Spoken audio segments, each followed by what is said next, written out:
Otep à tous, bienvenue sur la chaîne des panafricanistes par essence, par conviction et par excellence. Celle des citoyens qui émitent par nécessité et obligation de combat. Nous sommes une chaîne qui n'est guidée que par nos ancêtres et rien que par les ancêtres qui appartiennent à l'égrégore du monde noir.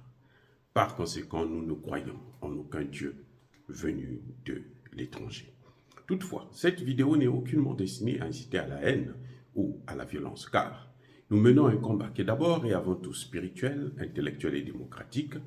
Ensuite, il est politique, géopolitique et géostratégique, contre l'impérialisme, le colonialisme, le néocolonialisme et l'endocolona, qui sont tous qualifiés de crimes contre l'humanité. Nous menons ce combat sur la base du principe fondamental que nous avons hérité de nos ancêtres kémites, qui est celui de la Mahat, c'est-à-dire solidarité, vérité et justice. Vous êtes donc en droit de connaître la vérité et nous avons l'obligation de vous dire la vérité, rien que la vérité, afin que justice soit rendue au continent africain.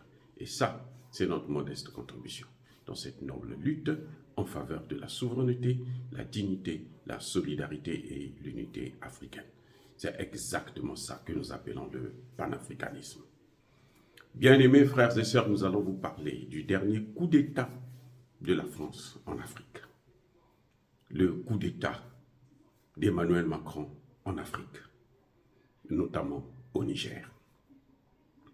Vous savez, au moment où je vous parle, au moment où je suis en train de réaliser cette vidéo, Emmanuel Macron a convoqué Macky Sall et Alassane Dramane Ouattara pour le rencontrer à Paris afin de finaliser la procédure, comment ils vont faire pour tenter de renverser le coup d'État, le gouvernement du Niger. Et entre-temps, la CEDEAO, les petits bandits, les voyous de la CEDEAO, ceux qui n'ont jamais se sont jamais organisés pour mener le combat contre le terrorisme en Afrique, alors ils sont en train de finaliser leur plan.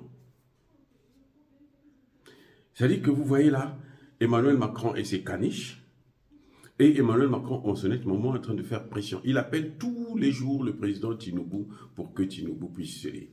Je vous rappelle que Tinubu, quand il a été élu, mal élu, bien entendu, puisque Tinubu n'est pas un démocrate en tant que tel, puisque, vous savez, il avait menti sur son âge, c'est un trafiquant de drogue, et il n'avait vraiment pas gagné les élections. Il y a une procédure qui est engagée au niveau de la Cour constitutionnelle du Nigeria plutôt. Donc voilà, Emmanuel Macron est en train de préparer son coup d'État. Mais ça, c'est le dernier. Pourquoi je dis que c'est le dernier coup d'État? Parce que cette fois-ci, il va perdre la guerre et ça ne sera plus comme avant. Et la France va perdre le continent africain. C'est ce que moi j'appelle des coups d'État de libération. Ce sont en fait pas des coups d'État en tant que tels, mais ce sont des révolutions. Vous voyez qu'aujourd'hui, le gouvernement malien, d'abord, il y a une semaine, même pas, quelques jours à peine, où le colonel Assimi Goïta, président du Mali, a parlé avec le président Vladimir Poutine. Donc les deux ont évoqué le dossier du Niger. Quelle est la réponse qu'il faut donner? Et effectivement, vous savez que Poutine, c'est un homme qui est très pragmatique. Il a donné l'ordre, il a donné les moyens, et voilà que le Mali et le Burkina Faso sont allés déverser, je dis bien, j'ai réécouté bien le mot, déverser des aéronefs de combat, des avions de combat au Niger. Et les hauts gradés, les responsables militaires de ces trois pays se sont rencontrés au Niger pour finaliser la procédure de riposte, comment ils vont travailler. Donc, en ce net moment, à partir de ce moment, au moment où nous sommes en train de parler, là, les avions survolent le territoire du Niger pour attendre ces imbéciles, ces incompétents, ces vauriens de la CEDEAO qui, au lieu de se battre contre le terrorisme, ils veulent venir se battre contre leurs propres frères du Niger. C'est incroyable.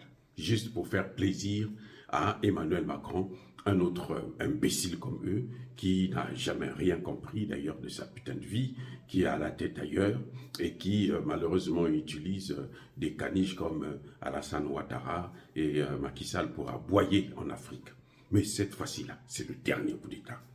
Parce que quand la France va perdre le Niger, elle va perdre systématiquement toutes ses bases, tous ses intérêts sur l'ensemble du continent africain.